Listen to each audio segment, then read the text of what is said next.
Dodgeball is ook op die Cape Town 10 se program. Die pas is vinnig en die energie is hoog en dit lok van die mees entoesiastiese gehore by die fees.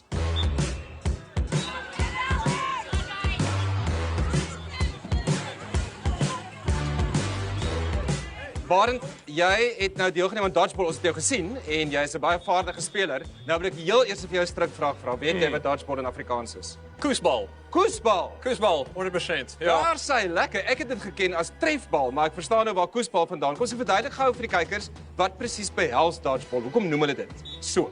Ja, koes, want jy moet uit die pad uit beweeg. Die idee is basies, daar's 6 spelers aan een kant, 6 aan die ander kant. As jy almal kan uitgooi, dan wen jy, dan kry jy punte. As jy iemand vang, dan is daai persoon uit en een van jou spelers wat uitgegooi is of uitgevang is kan weer terugkom. So as jy die hele ander span kan uitkry, perfek. As die tyd opraak en daar's nog mense oor, die kant met die meeste spelers nog oor, hulle wen, anders is dit gelykop.